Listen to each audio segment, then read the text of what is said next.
Nós estamos encerrando hoje nossa 15ª Conferência Missionária, trabalho iniciado na sexta-feira, com o tema de liderança cristã.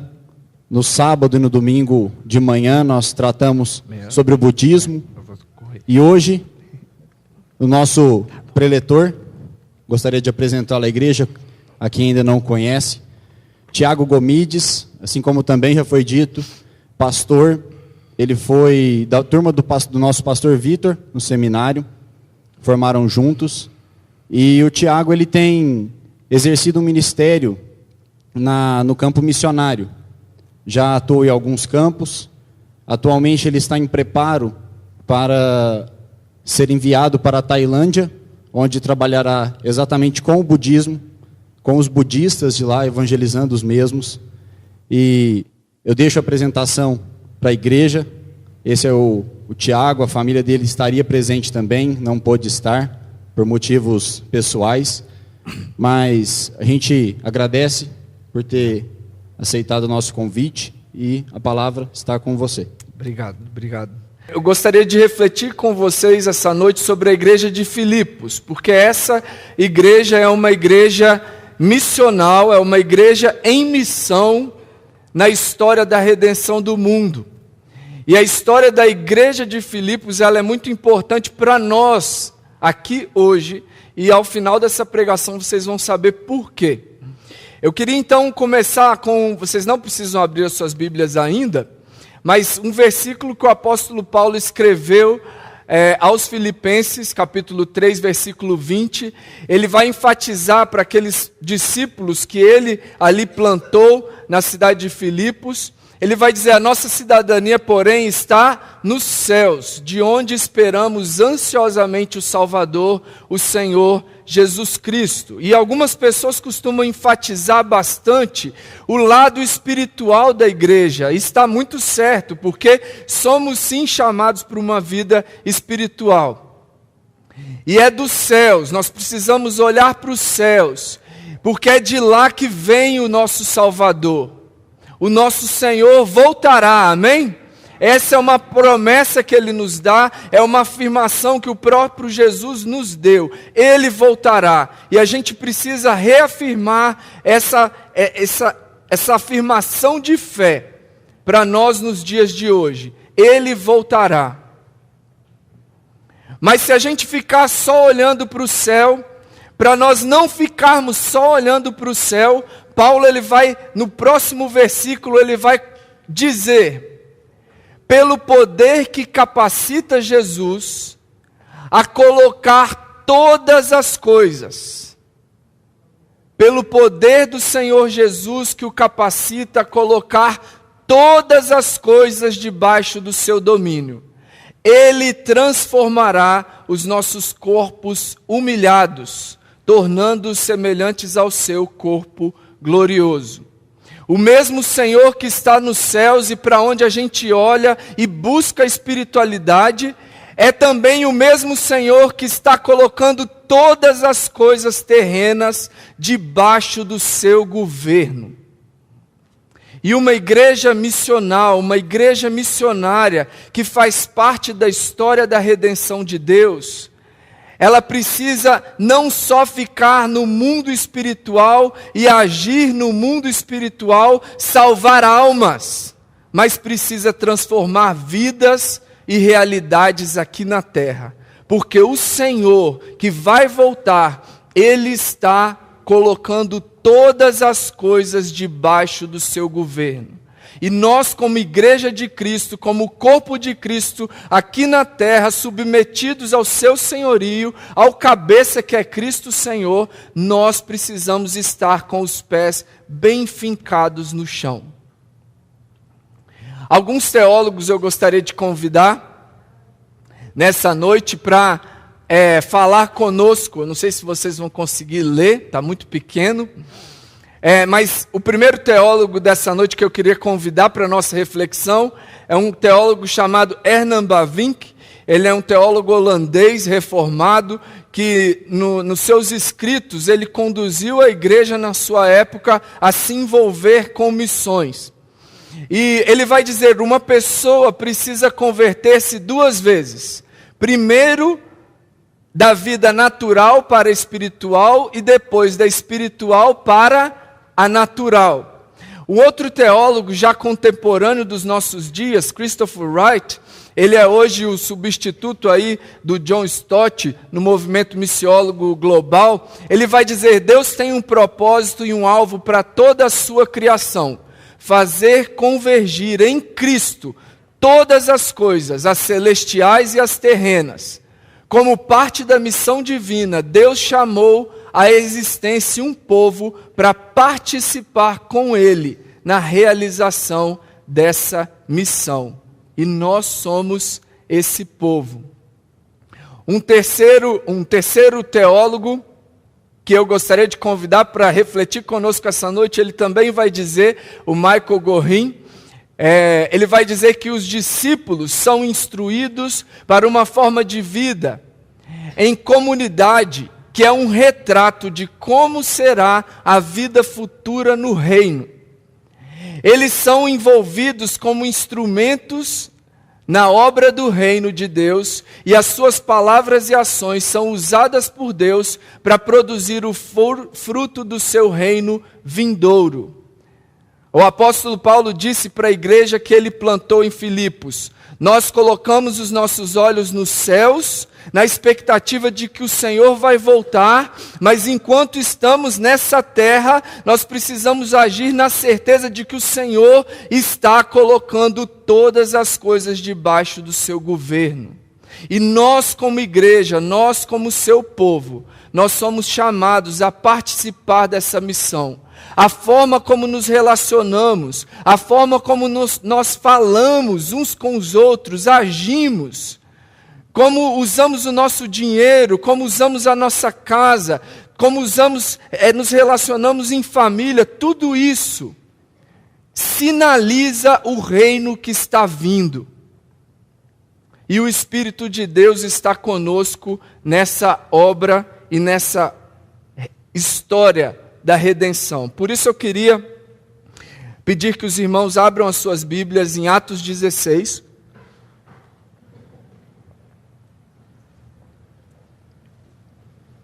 E eu vou contar a história de Atos 16 para vocês, e vocês vão manter as suas Bíblias abertas para verem se eu não estou falando nenhuma heresia. Mas, nos versículos 6, Atos 16, versículo 6, diz o seguinte: e percorrendo a região frígio-gálata, tendo sido impedidos pelo Espírito de Deus de pregar a palavra na Ásia, defrontando Mísia, tentavam ir para a Bitínia, mas o Espírito de Jesus não o permitiu. E tendo contornado Mísia, desceram a Troade. À noite sobreveio a Paulo uma visão, na qual um varão macedônio estava em pé e lhe rogava, dizendo: passa a Macedônia e ajuda-nos. Assim que teve a visão, imediatamente procuramos partir para aquele destino, concluindo que Deus nos havia chamado para lhes anunciar o Evangelho. Irmãos, o primeiro ponto que eu queria trazer essa noite é que a igreja missionária, na história da redenção de Deus, ela nasce no coração do próprio Deus. Paulo aqui, ele estava com a sua equipe missionária, Silas, Timóteo e Lucas, o autor desse livro de Atos. Eles estavam então procurando pregar o Evangelho na Ásia. Mas a Bíblia nos afirma que o Espírito de Deus, o Espírito de Jesus, os impedia de pregar o Evangelho na Ásia. Até que eles então percorreram 650 quilômetros aproximadamente a pé, e chegaram na cidade portuária de Troade. E lá eles dormiram. E dormindo ali, eles então tiveram um sonho famoso, para aqueles que já são aí antigos de igreja, do varão macedônio. E o varão macedônio diz: vem para Macedônia e nos ajude. E aí, nesse momento, imediatamente, eles entenderam que eles tinham que juntar ali os cacarecos dele, as coisas dele, as malas deles, e ir atravessar o mar e ir para o outro lado do continente. E chegar ao continente europeu, a cidade de Filipos. Irmãos, eles entenderam que Deus os tinha chamado para pregar o evangelho naquele lugar. E a gente percebe, então, que essa equipe missionária, liderada por Paulo, eles mantiveram os seus olhos fixados nos céus, buscando ouvir atentamente o que o Espírito de Deus falava. Eu não sei vocês, mas se eu tivesse que caminhar 650 quilômetros para pregar o Evangelho e o Espírito de Deus não deixasse, eu ia ficar muito bravo. Eu ia falar, meu Deus, mas não é possível, eu estou aqui andando, suando, e por que eu não posso pregar o Evangelho na Ásia? Por quê? Mas eles estavam andando, e enquanto andavam, eles estavam atentos ao que o Espírito os dizia. Mas também, eles mantiveram os pés no chão. Como igreja que se move em missão na história da redenção de Deus, eles com os pés no chão, quando ouviram a direção do Espírito de Deus, eles prontamente, imediatamente, obedeceram à orientação de Deus. Nós, como igreja missional, igreja em missão hoje, que participa da história da redenção, a gente precisa entender que o Senhor moveu a história para que a graça chegasse a cada um de vocês, a cada um de nós. Se você hoje está nessa igreja, você não está por acaso. O Senhor te trouxe aqui para te salvar, para redimir e transformar a sua história, para que você também participe da redenção que o Senhor está fazendo no mundo, convergindo todas as coisas em Cristo Jesus. É desejo de Deus que nós fôssemos feitos o seu povo. E isso precisa deixar a gente constrangido, porque nós não merecemos, mas o Senhor moveu a história até chegar até você. Ele moveu circunstâncias. E por isso, quando nós nos movemos no mundo, com os olhos nos céus e os pés no chão, nós precisamos entender que o Senhor tem alvos certos. O Senhor tem uma intenção quando colocou você para morar aonde você mora. O Senhor tem uma intenção quando te deu os pais que Ele te deu, quando te deu os irmãos que Ele te deu, quando Ele te colocou na faculdade que você está fazendo, ou no trabalho onde você está empregado. O Senhor te colocou ali porque Ele quer que a igreja cresça por meio da sua e da minha vida, como uma igreja missionária que entende e participa do plano da redenção de Deus nesse mundo.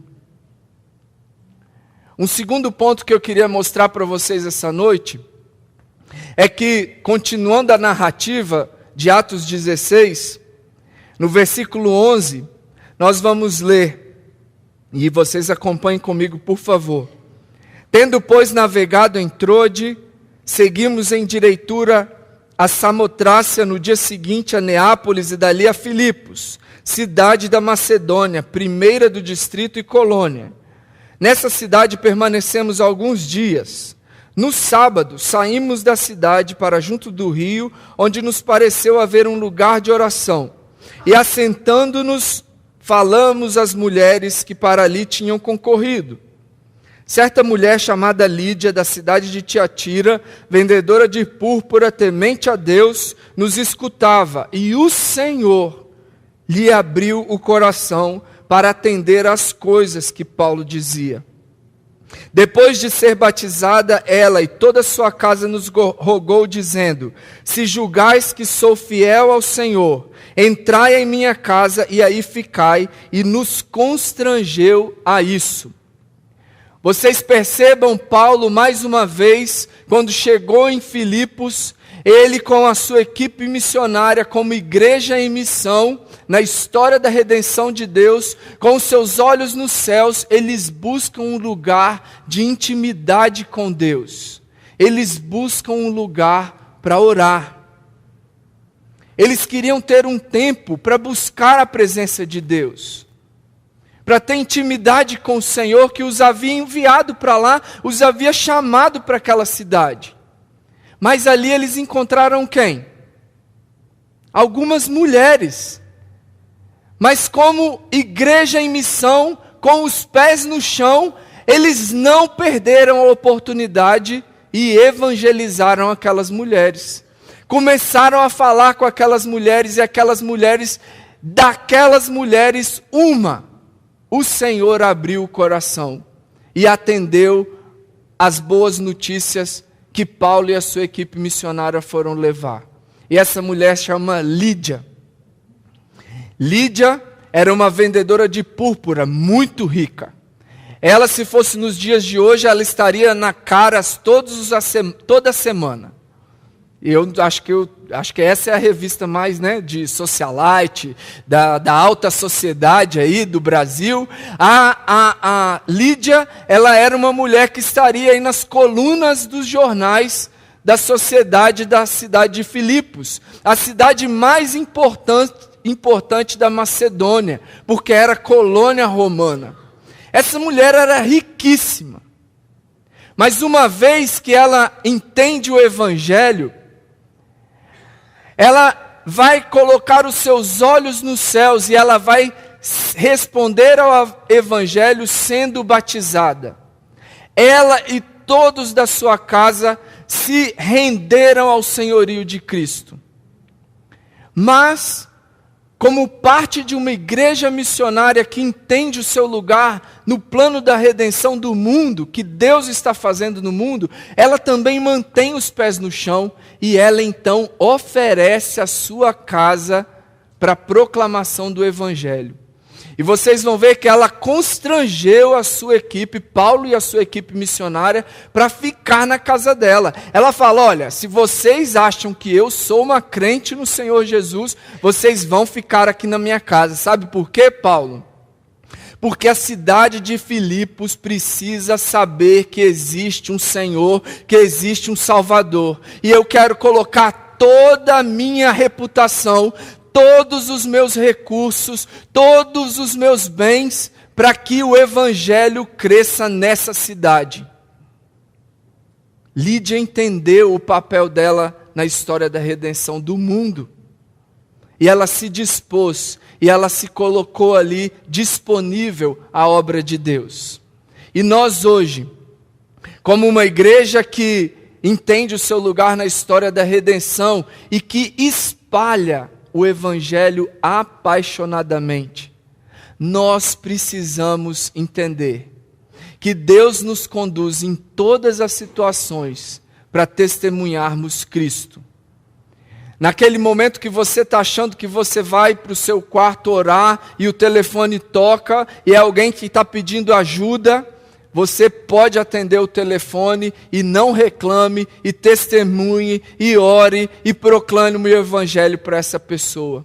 Você está ali ocupado no seu serviço e você vê alguém passando, entristecido, chorando, ou algum conflito no seu trabalho, aproveite aquela oportunidade para pregar a reconciliação, o ministério qual nós fomos chamados a pregar nesse mundo. Nós estamos em missão, cientes de que é o Senhor quem salva. Nós precisamos lançar as redes, mas quem enche as redes é o próprio Espírito de Deus. Mas nós precisamos testemunhar e não perder oportunidades, assim como foi Paulo e Lídia. Por isso, irmãos e irmãs, o reino de Deus, ele é grande demais e poderoso demais para ficar confinado apenas a mim e a você. Ele é grande demais para ficar confinado apenas à igreja presbiteriana de Uberaba e a essa cidade. Ela precisa, o evangelho precisa se expandir e Deus quer usar cada um de nós para que a história da redenção venha a se completar. Por isso nós precisamos compartilhar Cristo, com os olhos nos céus e com os pés no chão. É assim que uma igreja em missão vive a história da redenção. Em terceiro lugar, um último ponto, essa igreja, ela entende que corre riscos pela expansão do evangelho e do reino no mundo. A fé cristã não é uma fé confortável. Não é uma fé para te abençoar apenas. A fé cristã é para que você receba a bênção e, como um canal de bênção, passe por você e atinja outras pessoas. Essa foi a promessa feita a Abraão. Em ti serão benditas todas as famílias da terra. Eu te abençoarei para que você seja uma bênção. Deus te salvou, meu irmão e minha irmã, para que você pudesse levar essa salvação aonde você for. Como testemunha de Cristo, sinalizar o reino de Deus aqui nessa terra onde os seus pés estão fincados. Por isso, no restante da narrativa, nós não vamos ler, porque não temos tempo, você pode ler na sua casa esse capítulo. Vocês vão ver que Paulo e Silas, então, e Timóteo e Lucas atenderam ao pedido de Lídia e permaneceram em Filipos. E ali eles continuaram pregando. Enquanto eles estavam pregando nas praças públicas, uma adivinha, uma médium, uma mulher que recebia espíritos de adivinhação, ela então ficava atrás de Paulo e Silas, falando uma verdade. Ela não falava algo que era mentira. Se vocês perceberem, no versículo de número 17, ela dizia: estes homens são servos do Deus Altíssimo e vos anunciam o caminho da salvação. Mas Paulo ficou, depois de dias ali, aquela mulher endemoniada, anunciando essa verdade, e Paulo ficou incomodado, falou: olha, pelo amor de Deus, você está falando a verdade, mas eu não quero que associem o evangelho da verdade com algo que vem dos demônios. E ele então expulsou o demônio daquela jovem escrava adivinha. E naquele momento, Paulo correu sérios riscos pela libertação daquela mulher escrava. Porque naquele momento, quando aquela mulher foi liberta dos espíritos demoníacos, que faziam seus senhores ganharem muito dinheiro, Paulo entrou numa roubada, que para Deus não era roubada, tinha um propósito, porque a igreja nasce do coração de Deus. E então, Paulo, ele foi trazido para uma praça pública junto com Silas e julgado num julgamento bem meia boca. E ele foi então acusado injustamente e foi açoitado. Os juízes naquela época usavam uma bolsa, e nessa bolsa eles carregavam várias varas. Então eles davam aquelas varas para as pessoas na praça, e as pessoas desciam a varada na cabeça, na perna, em qualquer lugar de Paulo e Silas, que estavam nus. Foram desnudos, humilhados, injustamente. Mas Paulo e Silas foram para a prisão e ficaram presos. E o carcereiro que os aprisionou foi deixado ali para ter certeza que eles iriam estar presos e não fugiriam. Ele foi colocado naquela espécie de prisão que você coloca a cabeça, os braços e as pernas. E gente, olha esse versículo, Atos 16, 23 a 25, mas o versículo 25 diz: por volta da meia-noite, Paulo e Silas oravam e cantavam louvores a Deus, e os demais companheiros de prisão escutavam. De repente, sobreveio tamanho terremoto que sacudiu os alicerces da prisão, abriram-se todas as portas e soltaram-se as cadeias de todos. Eu não sei vocês, mas eu, nesse momento, se fosse eu ali na prisão, o que você faria? Saía correndo. Deus ouviu minhas orações, não é assim? Paulo e Silas não, porque eles sabiam que Deus tinha os colocado ali com o propósito, porque a igreja precisava nascer em Filipos. Mas a gente percebe que Paulo e Silas, mesmo no momento de aflição, mesmo num momento de adversidade, de injustiça, de sofrimento, eles mantiveram os olhos nos céus, da onde vem o nosso Senhor.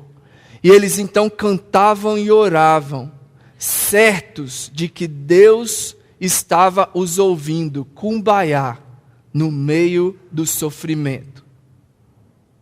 Deus nos ouve, irmãos e irmãs, e acima do sofrimento, Ele continua fiel ao seu plano de redenção do mundo. Mas mais do que isso, Paulo e Silas, eles aproveitaram a oportunidade, quando as cadeias romperam e eles ficaram livres, ao invés de fugir, como eu e você faríamos, Paulo e Silas permaneceram ali, e o carcereiro que tinha colocado eles ali injustamente, ficou apavorado, e quando ele ia se suicidar, porque essa seria a condenação caso os presos fugissem, quando ele ia se suicidar, Paulo e Silas gritam: não faz isso. Nós estamos aqui, ninguém fugiu. E o carcereiro mais do que depressa corre para saber que evangelho é esse, que pessoas são essas, que reino é esse que foi inaugurado e que tinha chegado em Filipos. Como eu posso fazer para ser salvo? E é a famosa frase de Paulo: crê no Senhor Jesus e tu e a tua casa será salva. E assim nós percebemos que é a igreja em missão, que entende o seu papel na história da redenção, ela corre riscos pela expansão do reino, ela não mede esforços. Por isso, irmãos, nós precisamos entender que Deus permanece fiel mesmo em meio ao sofrimento, porque Ele quer e vai redimir o mundo.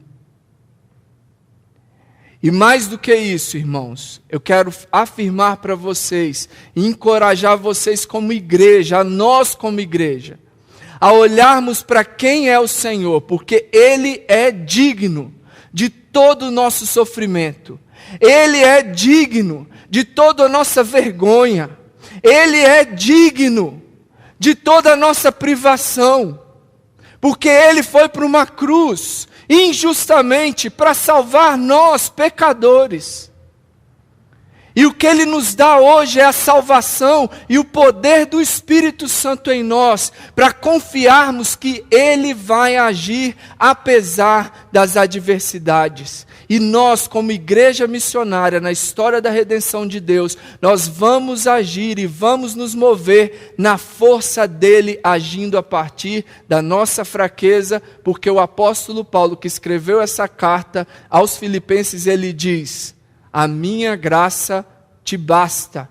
Deus disse para Paulo: a minha graça te basta, e o meu poder se aperfeiçoa na sua fraqueza. Não tenhamos medo das nossas vulnerabilidades, das nossas fraquezas, das nossas incapacidades, porque é exatamente aí que o Senhor vai operar com o seu poder e não com o nosso, porque a igreja é dele, o reino é dele e o poder é dele. Amém? Irmãos, nós então entendemos que a igreja nasce do plano do próprio Deus, e o Senhor conta com a nossa participação. a igreja que entende o seu lugar na missão de Deus, ela espalha o evangelho apaixonadamente. E o Senhor vai te conduzir essa semana a oportunidades que, se você mantiver os olhos nos céus, os ouvidos atentos à ação, à orientação do Espírito, você vai ter oportunidades para testemunhar, sinalizar o Evangelho às pessoas à sua volta. Não perca as oportunidades que o Senhor te dará. E a igreja em missão no mundo, ela também corre riscos pela expansão do Evangelho. Por quê? Porque o Senhor é digno e nós nos movemos pelo seu poder. Igreja Presbiteriana Central de Uberaba, eu creio que vocês são uma igreja missionária, uma igreja missional em missão no mundo, participantes da história da redenção que Deus está fazendo nesse mundo. Vocês estão vendo aí quantas setas nesse desenho? 4? Quem vê 4? Quem vê mais? Alguém está vendo 8? Nós temos 4 setas brancas, porque quando nós nos reunimos aqui aos domingos, nós nos reunimos para adorar ao Senhor, o único digno de toda a nossa vida. O único digno de entregarmos toda a nossa existência. O único digno de vivermos todo sofrimento e dificuldade. Nós nos reunimos aqui para adorar e engrandecer ao Senhor. Nós nos reunimos aqui para sermos edificados pela Sua palavra, encorajados para nos envolvermos na missão, na história da redenção de Deus. Mas também percebam as 4 flechas pretas. Quando nós sairmos daqui essa noite, você precisa se entender como um agente do reino de Deus, enviado para o mundo. A partir da cruz de Cristo, nós somos enviados ao mundo.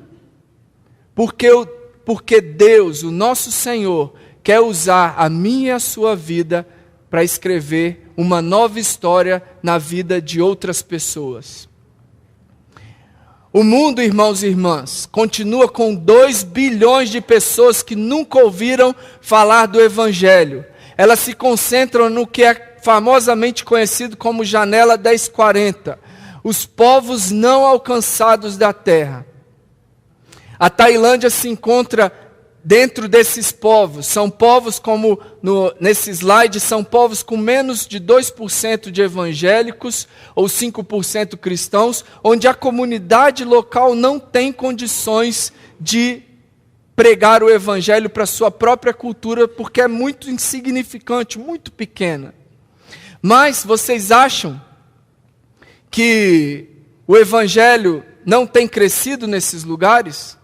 Aí nós temos os 38 países, onde 50% das pessoas nesses países nunca ouviram falar de Jesus. Nunca ouviram falar que o Senhor está voltando para salvar a sua igreja. E aí está a Guiné-Bissau, onde vocês têm um missionário que essa igreja apoia. Vocês têm também o Ricardo Gutierrez, que está atualmente trabalhando ali no Iraque. Países onde existe uma necessidade de se proclamar essa verdade do reino de Deus. Mas, irmãos e irmãs, Deus está em ação no mundo, e eu quero terminar essa palavra com um encorajamento a vocês. Eu vou pedir licença para passar um pouquinho do horário, tá bom? Já estou pedindo perdão aqui. Mas percebam, nós essa semana falamos sobre discipulado, sobre os povos budistas, e eu quero trazer para vocês o que Deus está fazendo no seu plano de redenção entre os budistas. O Nepal, em 1956, não tinha nenhum discípulo do Senhor. Mas a igreja foi plantada naquele lugar. A igreja que nasceu do coração de Deus. Deus enviou pessoas para aquele lugar. E em 2010 já são no Nepal mais de 1 milhão de discípulos do Senhor. Deus está se movendo na face da terra. A mesma coisa acontece no Camboja. Em 1975 e 79, quando houve a Revolução Comunista, Ele foi deixado, depois de exterminar milhares de cristãos, foram deixados apenas 1.000 crentes conhecidos no Camboja. Em 1990, existiam 2.000 crentes no Camboja. Mas, irmãos, Deus está se movendo no mundo a partir da sua igreja, em missão. Em 2010, já são 240.000 crentes no Camboja. Glória a Deus! O Senhor está em ação por meio da sua igreja. A mesma coisa acontece em Laos. Apesar de Laos ser o 10º país onde é mais difícil se viver tendo a fé em Cristo Jesus, os nossos irmãos e irmãs em Cristo não têm medo do sofrimento, não têm medo de correr riscos, mas estão proclamando o Evangelho apaixonadamente, porque eles entenderam o lugar deles na história da redenção de Deus.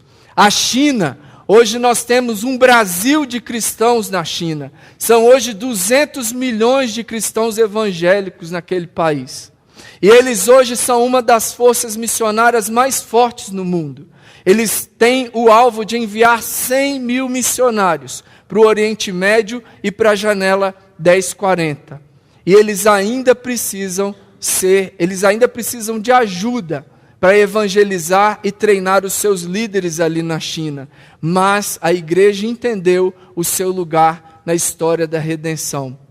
E aí mais um fato da Mongólia. A Mongólia hoje é um país ainda não alcançado, com 50.000 crentes, mas hoje a Mongólia é um país budista, de maioria budista, mas eles hoje são aqueles que enviam mais missionários no mundo. Para cada 222 crentes, eles enviam um missionário para o campo transcultural, porque eles entenderam o lugar na história da redenção.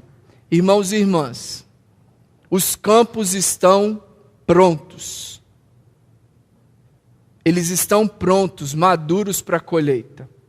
Nós só precisamos colocar os nossos olhos nos céus e os nossos pés no chão para vivermos a história da redenção de Deus nessa terra. Que o Senhor nos abençoe e que o Senhor nos guie durante essa semana para que a gente possa participar com Ele da história que Ele está escrevendo através de você e através de mim, para que alcancemos também aqueles que estão longe de nós, porque um dia, irmãos e irmãs, alguém foi enviado para o Brasil. Simonton foi enviado para o Brasil, não foi?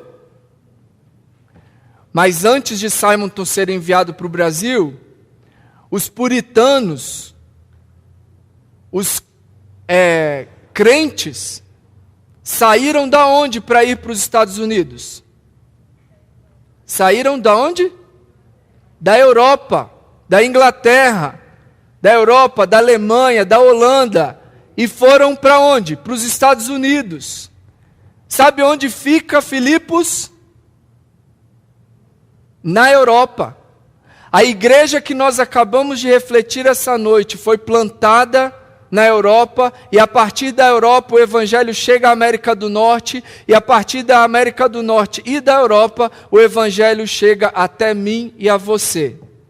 Fica a pergunta para nós essa noite: aonde essa igreja vai fazer discípulos? Quais nações a Igreja Presbiteriana de Uberaba fará discípulos? Porque povos esperam, e o Senhor tem no seu coração o nascimento de igreja em lugares que Ele conta com você e comigo, para que a glória dEle se expanda e o reino dEle seja conhecido nessa terra. Amém? Deus abençoe.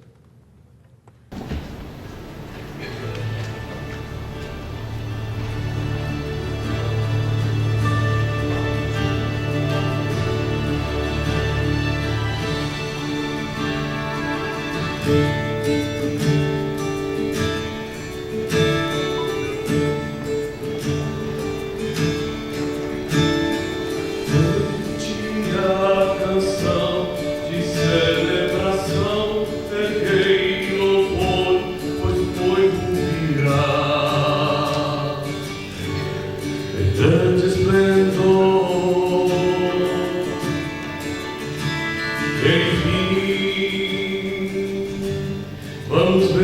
Senhor. Ao lar Ele irá nos levar. Com danças, pois, louvai, com alegria erguei as mãos, pois não se verá. Mas se o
cante esta canção, pois o tempo chegou. Cante esta canção, pois o tempo chegou. As nuvens, nosso Rei, então se verão. As nuvens, nosso Rei, então se verão. Nas bodas do Senhor iremos entrar.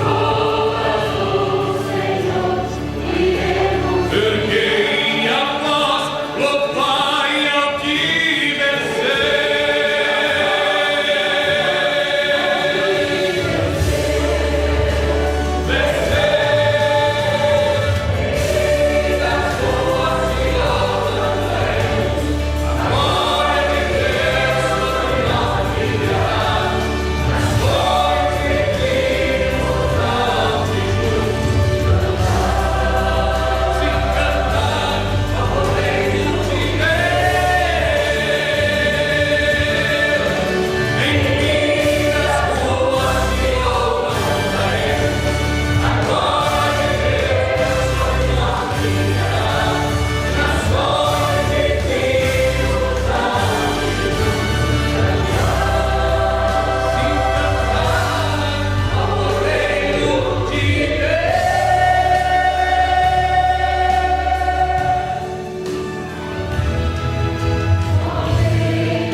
Que a graça do Senhor Jesus, que o amor de Deus e Pai, que o poder, a comunhão e as consolações do Espírito Santo repousem sobre todos os irmãos, abençoando a toda a igreja, em nome do Pai, do Filho e do Espírito Santo.